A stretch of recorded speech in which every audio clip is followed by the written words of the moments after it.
أعوذ بالله من الشيطان الرجيم وأذن في الناس بالحج يأتوك رجالا وعلى كل ضامر يأتين من كل فج عميق.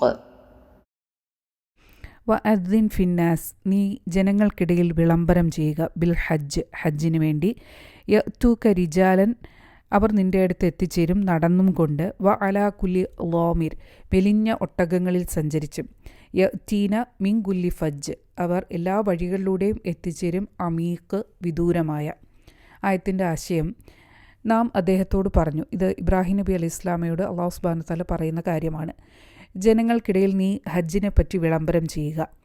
നടന്നുകൊണ്ടും വിദൂരമായ സകല മലമ്പാതകളിലൂടെയും വരുന്ന എല്ലാവിധ മെലിഞ്ഞ ഒട്ടകങ്ങളുടെ പുറത്ത് കയറിയും അവർ നിന്റെ അടുത്ത് വന്നുകൊള്ളും. ഇത് ഇബ്രാഹിം നബി അലൈഹി ഇസ്ലാമയോട് അല്ലാഹു സുബ്ഹാനഹു വ തആല ഹജ്ജിന് വിളംബരം ചെയ്യാൻ പറഞ്ഞപ്പോൾ ഇബ്രാഹിം നബി അലൈഹി ഇസ്ലാം പറഞ്ഞത്, എൻ്റെ ശബ്ദം എവിടെ എത്തുവാനാണ്? അതിന് മറുപടിയായി അല്ലാഹു സുബ്ഹാനഹു വ തആല പറയുകയാണ്, വിളിച്ച് പ്രഖ്യാപിച്ചു കൊള്ളുക, വിളി എത്തിക്കുന്നത് എൻ്റെ ബാധ്യതയാണ്.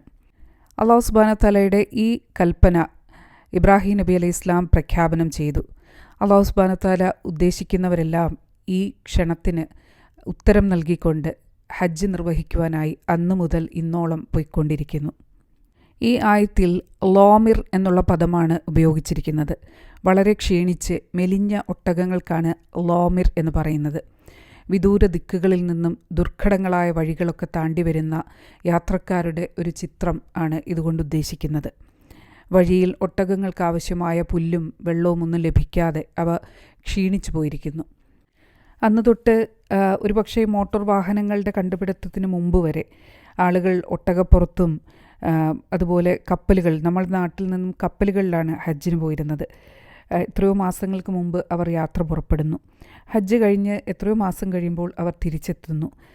അതുപോലെ തന്നെ വിദൂരമായ നാടുകളിൽ നിന്നും മലകളൊക്കെ താണ്ടിക്കൊണ്ട് വളരെ ദുർഘടമായ വഴികളിലൂടെ ആളുകൾ സഞ്ചരിച്ചുകൊണ്ട് ഹജ്ജിന് വന്നുകൊണ്ടിരുന്നു. എന്നാൽ ഇന്നത്തെ ഒരു കാലഘട്ടം ഒരു പക്ഷെ മനുഷ്യ ചരിത്രത്തിൻ്റെ അല്ലെങ്കിൽ ഹജ്ജിൻ്റെ ചരിത്രത്തിലെ തന്നെ ഏറ്റവും സൗകര്യപ്രദമായ ഒരു കാലഘട്ടത്തിലാണ് നമ്മൾ ജീവിക്കുന്നത്. നമുക്കറിയാം, മൊബൈൽ ഫോണൊക്കെ വരുന്നതിന് മുമ്പുള്ള ആ കാലഘട്ടത്തിൽ നമ്മളുടെ വീടുകളിൽ നിന്നും ഹജ്ജിന് പോയവരെ പോലും നമുക്ക് ഫോണിൽ വിളിക്കാനോ സംസാരിക്കാനോ എന്താണ് അവരുടെ അവസ്ഥ എന്ന് പോലും അറിയാൻ പറ്റാത്ത കാലഘട്ടത്തിലൂടെ കഴിഞ്ഞു പോയിട്ടുണ്ട്. എന്നാൽ ഇന്ന് നമ്മളെ സംബന്ധിച്ചിടത്തോളം വളരെ കുറച്ച് മണിക്കൂറുകൾ യാത്ര ചെയ്താൽ നമുക്കവിടെ എത്തിച്ചേരാൻ പറ്റും. വളരെ സുഖകരമായിട്ടുള്ള യാത്ര. ഇങ്ങനെയുള്ളൊരു കാലഘട്ടം ചരിത്രത്തിൽ എവിടെയും കഴിഞ്ഞു പോയിട്ടില്ല.